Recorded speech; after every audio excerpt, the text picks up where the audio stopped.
अस्सलाम वालेकुम एवरीवन, क्या हाल चाल आप सबका। आई होप आप और आपके बर्ड्स बिल्कुल ठीक ठाक होंगे। Usman here with another topic another video. मैं कुछ पर्सनल कामों में बिज़ी था, कुछ तबीयत भी ठीक नहीं थी। आपको पता कि विंटर चल रहा है, लाहौर में सख्त सर्दी चल रही है, उसकी वजह से वीडियो भी थोड़ी लेट हो गई इसको बनाने में और इसको एडिट करने में। बट हेयर इट इज़ इंशाल्लाह ताला। आज का जो हमारा टॉपिक है वो है विंटर सीज़न की केयर पर। मुझे बहुत सारे मैसेजेस आए थे, तो इट्स वेरी डिफ़िकल्ट कि मैं एक एक बंदे को जो है वो बताऊं कि आपने क्या क्या एहतियातें करनी है। So it's a very important topic. इस पर मैं वीडियो वैसे भी बनाना चाहता था, बट अब मैं थोड़ा सा इसमें लेट हो गया। आज का जो हमारा टॉपिक है उसमें हम डिस्कस करेंगे कि विंटर में आपने कौन कौन सी एहतियातें करनी है, किन चीज़ों से आपने बर्ड्स को बचाना है। इसमें काफ़ी सारी इन्फॉर्मेशन होगी, इंशाल्लाह ताला आपके लिए फ़ायदेमंद होगी। पूरी वीडियो को वॉच कीजिएगा, ठीक है, कोई भी इन्फॉर्मेशन मिस ना कीजिएगा। ये आपके बर्ड्स के लिए बहुत ज़्यादा वाइटल साबित हो सकती है। ये मेरा पर्सनल एक्सपीरियंस भी है और कुछ जो मैंने अपने उस्तादों से सीखा है वो भी मैं इसके अंदर शामिल करूँगा। तो चलें टॉपिक को डिस्कस करते हैं। राइट व्यूवर्स, आपने विंटर आप कब कंसीडर कर सकते हैं कि विंटर आ गया है, क्योंकि पूरे पाकिस्तान में डिफरेंट जगहों पे डिफरेंट जो है वो इस वक्त वेदर चल रहा है। मुझे कुछ मैसेजेस आए थे, उन्होंने मुझे टेम्परेचर सेंसर की पिक्चर्स भी भेजी थी। वहाँ पर 25 टेम्परेचर है अभी तक। लेकिन लाहौर में मैं बेस करता हूँ, तो मैं यहाँ की सर्दी यहाँ के टेम्परेचर के मुताबिक ही आपको गाइड करूँगा। अगर आपका टेम्परेचर डे का टेम्परेचर 15 या इससे कम हो चुका है, दैट मीन्स आप ऑफिशियली विंटर के अंदर एंटर हो चुके हैं और आप एक्सट्रीम विंटर में जा रहे हैं इस वक्त। और ये एक्सट्रीम विंटर ही ऐसी जो है वो टाइम होता है जिस वक्त आपने अपने बर्ड्स को बचाना होता है। तो टिप्स के अंदर सबसे पहले मैं जो सबसे मोस्ट कॉमन इशू है, जो मोस्ट कॉमन चीज़ है वो ऐड करूँगा, वो है एयर की क्रॉसिंग। अब बहुत सारे लोग कंफ्यूज हैं कि हमने अपने शेड्स को एयर टाइट करना है या नहीं करना। जिनके आउटसाइड हैं शेड्स वो इसको प्लास्टिक से कवर करते हैं, जिनके इनसाइड हैं वो अपने डोर्स वगैरह खिड़कियाँ जो है उनको बंद कर लेते हैं। But people are confuse. तो इसका मैं आपको आसान तरीका बता दूं जो मेरा अपना एक्सपीरियंस रहा है, और इंशाल्लाह ताला मुझे कोई भी इशू नहीं आया है इस सीज़न करंटली जो मैं चल रहा है मेरा, उसको इम्प्लीमेंट करने के बाद। देखिए, बात यह है कि आपने जो अपना शेड है उसके अंदर जो हवा, गंदी हवा जो पैदा हो रही है वो बर्ड्स की वजह से हो, उनकी जो है ड्रॉपिंग्स की वजह से हो, उनकी जो है वो गंदे दाने की वजह से हो। असल में जब पानी के साथ दाना मिक्स होता है तब उसके अंदर स्मेल पैदा होनी शुरू होती है। उसके अंदर जब आपकी ड्रॉपिंग्स गिरती हैं बर्ड्स की, that makes place for the bacteria, यानी कि उसकी वजह से बैक्टीरिया और डिफरेंट किस्म के वायरल इन्फेक्शन जो है वो पैदा होते हैं। इसीलिए अगर आपके शहर में धूप नहीं आती तो वो जो गीला दाना है या पानी है वो खुश्क नहीं होता, और उसकी वजह से जो है बर्ड जो है वो बीमार होता है जब उस दाने को खाता है, या उसकी वजह से कोई बैक्टीरिया पैदा होता है। तो इस वक्त जो है वो सख्त सर्दी चल रही है। हवा की क्रॉसिंग से आपने 100% बर्ड को बचाना है, चाहे आपका बाहर शेड है या अंदर शेड है, ठीक है। और आपने बचाना उसको ऐसे है कि आपने अपने जो शेड है उसको एयर टाइट कर देना है। बिल्कुल कहीं से भी हवा जो है वो एंटर नहीं होनी चाहिए। इवन आप एयर टाइट कर भी देंगे तब भी 5-10% हवा जो है वो कहीं ना कहीं से एंटर हो रही होती है और निकल रही होती है, बट आपने मैक्सिमम कोशिश करनी है। अगर आप विंडोज़ बंद नहीं कर सकते, जिनका इंडोर शेड है, तो वो उसके ऊपर क्लियर प्लास्टिक की शीट्स लगा सकते हैं, जिससे रोशनी तो अंदर आएगी लेकिन हवा अंदर नहीं आ सकती। बट इसमें मोस्ट इम्पॉर्टेंट चीज़ है कि जो अंदर जो हवा, गंदी हवा पैदा हो रही है, उसको आपने बाहर कैसे निकालना है, वो बाहर निकालना बहुत ज़रूरी है।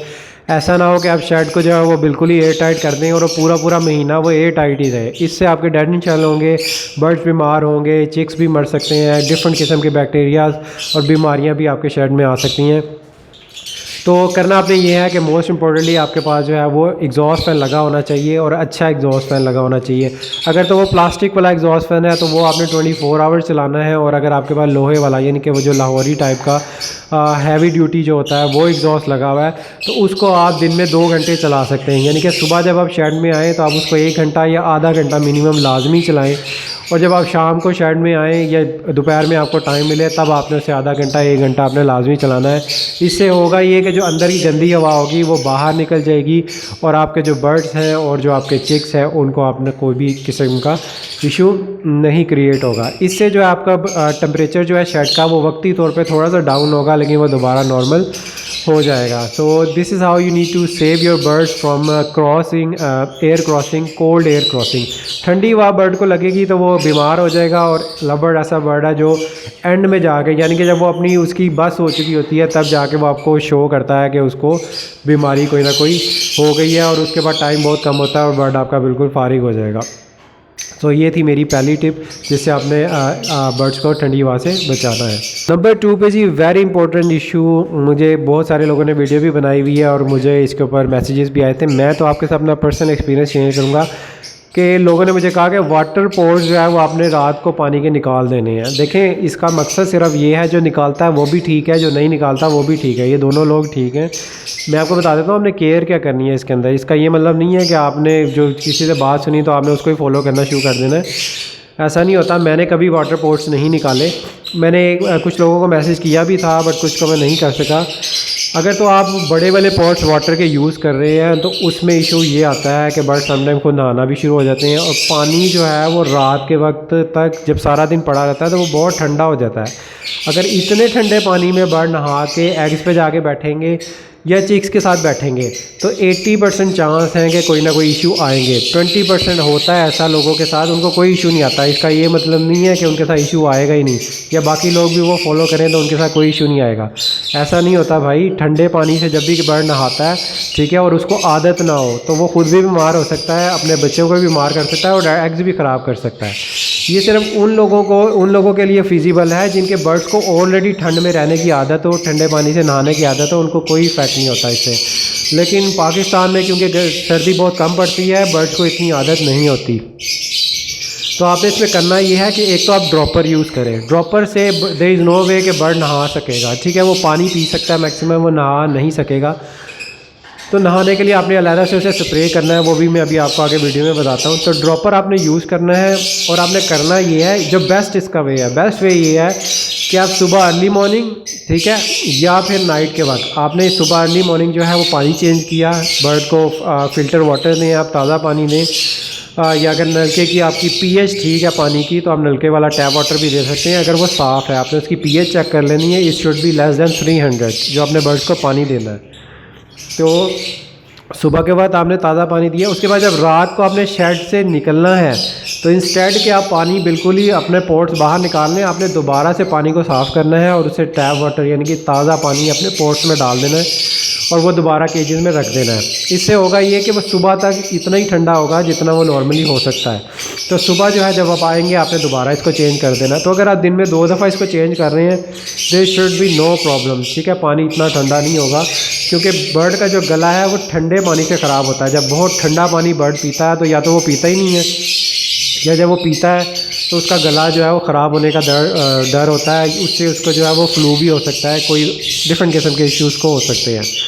तो आई वुड रिकमेंड कि आप एटलीस्ट 2 दफ़ा पानी को चेंज करें, इससे आपके बर्ड्स को कोई इशू नहीं आएगा, आपको पानी निकालने की बिल्कुल भी ज़रूरत नहीं पड़ेगी। इसका अनदर इफ़ेक्ट ये होता है कि समटाइम बच्चे होते हैं और बर्ड जो है वो बहुत अर्ली मॉर्निंग या काफ़ी लेट नाइट जाके समटाइम दाना या सॉफ्ट फूड खाने की कोशिश करता है और उसके साथ वो पानी लाजमी पीता है, ठीक है ना। अगर तो पानी नहीं होगा तो वो ट्राई करेगा जाके बर्ड्स अपने चिक्स को दोबारा फीड करवाने की, और उस फीडिंग में जब पानी नहीं होगा तो वो उसका जो कॉप मिल्क है वो सही से नहीं बना होगा और जब वो कॉप मिल्क वो ट्रांसफ़र करेगा अपने बच्चों को तो देयर इज़ अ चांस कि आप वो जो बच्चे हैं वो उसको हज़म नहीं कर पाएंगे सही तरीके से और सुबह तक उनकी डेथ हो जाएगी। इस वजह से मैं इस हक़ में नहीं हूँ कि आप पानी जो है वो रात को निकालें, आप ड्रॉपर यूज़ करें और पानी को कोशिश करें दिन में 2 दफ़ा चेंज करें। नंबर 3 पे जी वेरी इंपॉर्टेंट चीज़, लोगों को इसके बारे में नहीं मालूम, वो है वेट नेस्टिंग। आपके बर्ड्स जो हैं वो उनके क्लचेस कंप्लीट हो रहे हैं, आप उनको नेस्टिंग प्रोवाइड करें। इस सूरत हाल में लोग जो हैं वो गीली नेस्टिंग भी डाल रहे हैं। गीली नेस्टिंग में ये पत्ते जो होते हैं, नीम के पत्ते,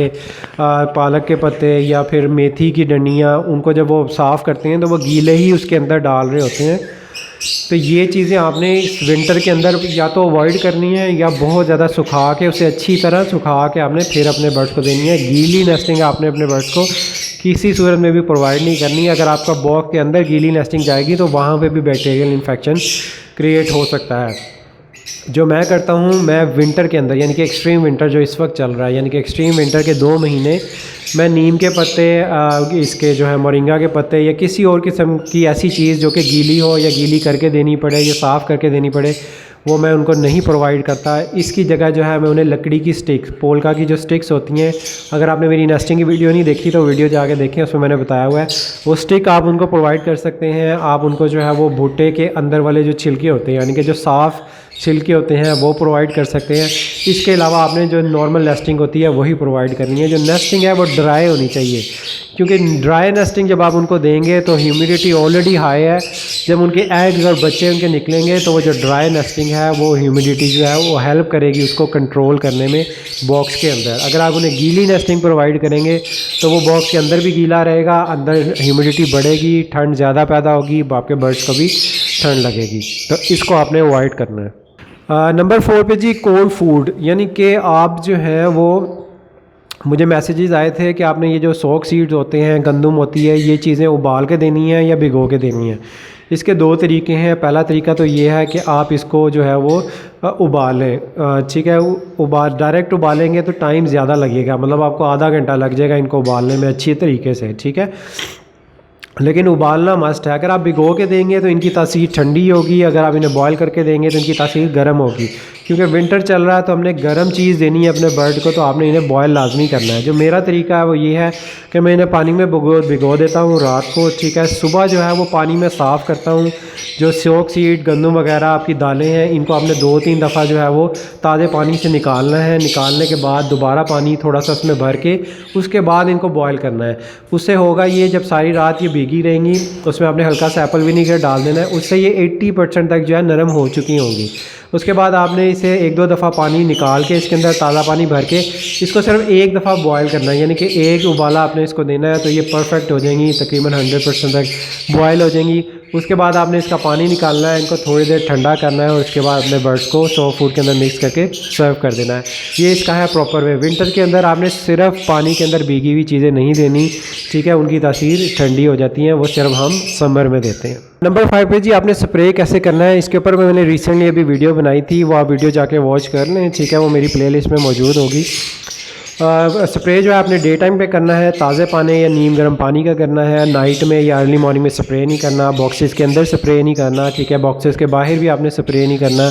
आपने सिर्फ जो है वो केजेस के अंदर उनके बर्ड्स के ऊपर, जो अडल्ट बर्ड्स हैं उनके ऊपर या उनकी ट्रेस के ऊपर ये स्प्रे करना है। अगर आपको फुल इन्फॉर्मेशन इसके बारे में चाहिए तो please do watch my video कि आपने बर्ड्स को स्प्रे कैसे करना है। लेकिन ठंडे पानी का और अर्ली मॉर्निंग या इवनिंग में आपने स्प्रे नहीं करना।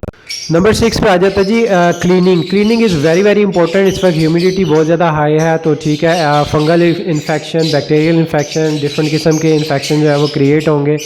आपने वीक में एटलीस्ट 1 दफ़ा जो है अपने केजेस और अपने ट्रेस उनको डिसइंफेक्ट लाजमी करना है, उनको अच्छी तरह साफ़ करना है, दाना अलहदा करके जो है पानी से उनको जो है वो धोना है। आपने किसी एंटी बैक्टीरियल स्प्रे उसके अंदर आप विरकोन एस शामिल कर सकते हैं। ये आपने वीक में एटलीस्ट 1 दफ़ा लाजमी करना है, स्पेशली ये 2 महीनों में विच इज़ दिसंबर एंड जनवरी, क्योंकि ह्यूमिडिटी हाई होने की वजह से बर्ड्स को बहुत जल्दी जो है वो बैक्टीरियल इन्फेक्शन या फंगल इन्फेक्शन हो सकता है। और जो दाना है ट्रेस पे गिरता है वो गीला होने की वजह से उसके अंदर फंगस बहुत जल्दी लगने का ख़तरा होता है। तो इस चीज़ का आपने बहुत ज़्यादा ध्यान रखना है। राइट, नंबर 7 पे जी very important and common issue, ठीक है, लोगों को समझ ही नहीं आती कि उन्होंने क्या करना है, स्पेशली न्यू फैंसियर। मैं तो जितनी हेल्प हो सकती है उतनी उनकी मैसेजेस पे कर देता हूँ, बट वीडियो में ये बताना बहुत ज़रूरी था। वो है हीटर का इशू। अब कुछ लोगों ने हीटर लगाए हुए हैं, कुछ लोगों ने हीटर नहीं लगाए हुए। तो हीटर किसने लगाने हैं और क्यों लगाने हैं, देखें, असल में इशू ये है कि मेरे पास जो बर्ड्स हैं, मैं हीटर बहुत कम यूज़ करता हूँ। मेरे बर्ड्स को आदत है 15 डिग्री के अराउंड जो है दे आर वेरी इजी। अगर आप पीछे आपको बर्ड्स नज़र आ रहे हो तो आप देख रहे होंगे इस वक्त जो टेम्परेचर है वो 14 है इस वक्त मेरी एवरी का, और मैंने कोई हीटर शीटर नहीं लगाया हुआ, ना ही मैं लगाता हूँ। तो बर्ड्स को जो है वो अगर आज जैसी आदत आपने डाली होगी वैसे ही वो रिएक्ट करेंगे। ऐसा नहीं होना चाहिए कि आपने फ़र्स्ट टाइम काम शुरू किया है, बर्ड आपकी नई जगह पर आए हैं, आपको नहीं पता कि उनको किस किस्म की आदत थी, पहले थी या नहीं थी, या वो पट्टे हैं तो वो किस किस्म के एनवायरनमेंट के आदी हैं। अगर तो वो सर्दी के आदी नहीं होंगे, देयर इज़ अ चांस कि वो बीमार हो जाएं। इस सूरत हाल में आपने टेम्परेचर को मेंटेन करना है।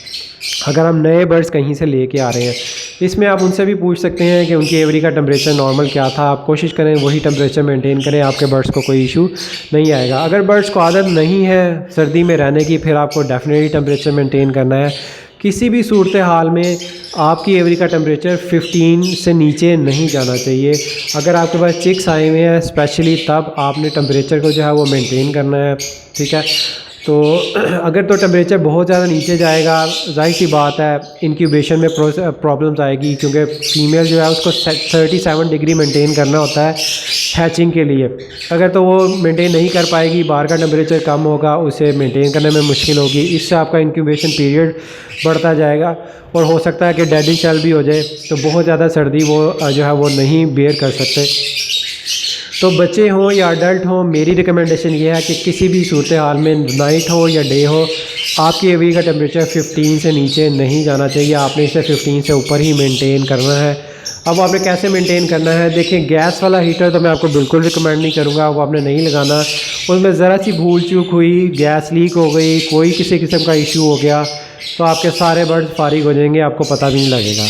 आई विल ओनली रिकमेंड कि आप इलेक्ट्रिक हीटर यूज़ करें। थोड़ा सा महंगा है, बिजली वैसे ही पाकिस्तान में महंगी है, आपको कॉस्ट करेगी। तो मैं आपको ये रिकमेंड करूँगा कि एक्सट्रीम विंटर में यूज़ करें, यानी कि एक्सट्रीम विंटर इस वक्त चल रहा है, तो फॉर नाउ टिल 1 मंथ तक आप यूज़ कर सकते हैं। ये एक्सपेंसेस आपको 1 महीने तक बेयर करने पड़ेंगे। मैं भी जो हूँ अपनी एवरी के अंदर अब नाइट के वक्त जो है वो हीटर लगाऊँगा, ठीक है, और मेंटेन करूँगा अपने टेम्परेचर को। मेरा टेम्परेचर जो है एवरी का वो 15 से ऊपर मेंटेन रहेगा इंशाल्लाह ताला।